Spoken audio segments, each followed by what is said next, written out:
The Zodiac Killer, a chilling tale of mystery and terror. Imagine living in a time where fear gripped Northern California. A shadowy figure emerged from the darkness, committing heinous acts and taunting the public with cryptic messages. This is the haunting story of the Zodiac Killer, an enigma who has fascinated and terrified people for decades. The first strikes, a quiet night turns deadly. It all began on a cold December night in 1968. Betty Lou Jensen and David Faraday, two high school sweethearts, were parked on a quiet, secluded road in Vallejo, California. The young couple was enjoying an innocent date when their lives were brutally cut short. They were shot at close range with no apparent motive. It was a shocking crime for the small community. Initially, the murders were treated as an isolated incident, but this was only the beginning. Just months later, on the 4th of July in 1969, the killer struck again in a disturbingly similar fashion. Darlene Ferrin and Michael Mageau were sitting in a car at a local park when they were attacked. Darlene was killed instantly, but Michael miraculously survived, though severely wounded. Michael described their attacker as a stocky man with light-colored hair. These two events shared a disturbing pattern: couples in secluded locations, targeted without warning. Taunts and codes. The Zodiac reveals himself. In August 1969, three major newspapers in the Bay Area, the San Francisco Chronicle, the San Francisco Examiner, and the Vallejo Times-Herald, received identical letters from someone claiming responsibility for the murders. Well, these weren't ordinary letters. They contained horrifying details that only the killer would know. Accompanying the letters were cryptic ciphers challenging readers to uncover the killer's identity. The sender demanded the publication of the ciphers and threatened more violence if his instructions weren't followed. One of the first ciphers, known as the 408 cipher, was cracked by a schoolteacher and his wife. It revealed a chilling message: "I like killing people because it is so much fun." Yet it offered no clues about the killer's identity. It was in one of these letters that the murderer gave himself the name that would become infamous: "I am the Zodiac." The Lake Berryessa attack, fear in broad daylight. On September 27, 1969, college students Brian Hartnell and Cecilia Shepard were relaxing by Lake Berryessa. The serene atmosphere was shattered when a man wearing a hooded costume with a crosshair symbol approached them. The assailant claimed to be an escaped convict who needed money and a car to flee to Mexico.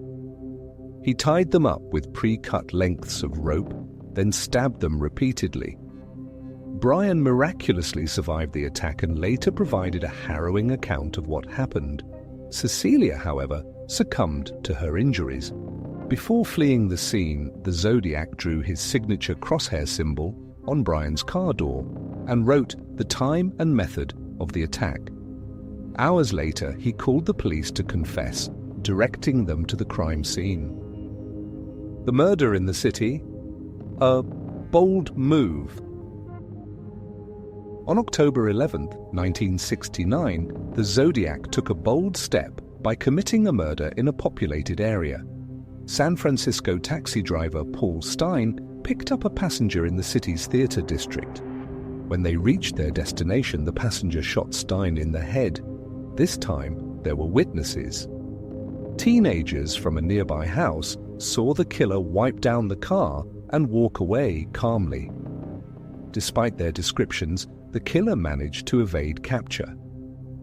Days later, the San Francisco Chronicle received another letter.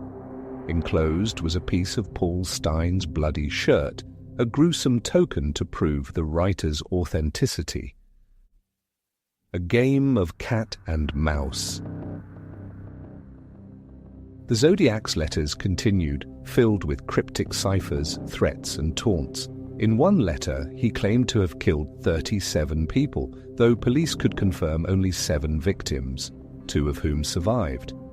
The killer's correspondence became more bizarre, including diagrams for explosive devices and detailed threats against schoolchildren.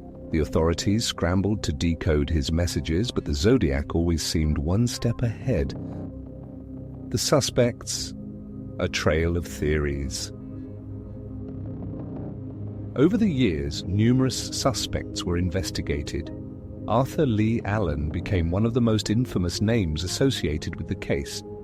Allen was a troubled man who owned a Zodiac brand watch with the crosshair logo, had firearms training, and matched some of the witness descriptions. However, no physical evidence linked him to the crimes. Handwriting analysis, fingerprint comparisons, and even DNA testing from the letters failed to conclusively tie Allen, or anyone, to the murders. Another compelling theory emerged in 2021 when a group called the Casebreakers claimed to have identified the Zodiac as a man named Gary Francis Post. They cited photographic evidence and testimonies, yet, like Allen, this claim lacked definitive proof. A legacy of fear and fascination. San Francisco taxi driver. The Zodiac Killer's reign of terror had a profound impact on Northern California. People avoided secluded areas, couples feared late-night drives, and paranoia spread. Even decades later, the Zodiac remains a cultural phenomenon. Books, documentaries, and films like Zodiac 2007 have explored his story, captivating true crime enthusiasts worldwide. Modern breakthroughs. New hope? In December 2020, a group of codebreakers cracked the infamous 340 cipher, a message sent by the Zodiac in 1969. While the message didn't reveal his identity, it offered a glimpse into his twisted mind. "I hope you are having lots of fun in trying to catch me." Efforts to extract DNA from the killer's letters are ongoing. Advances in forensic technology, like genealogy tracing, have solved other cold cases, raising hopes that the Zodiac's identity might one day be revealed. The enduring mystery. The story of the Zodiac Killer is one of fear, mystery, and frustration. Despite decades of investigation, his identity remains unknown. For the families of the victims and the communities affected, the case stands as a haunting reminder of the darkness that can lurk in humanity. As technology advances, the question remains, will the Zodiac Killer ever be unmasked? Until then, his shadow looms over history as one of America's most infamous unsolved mysteries.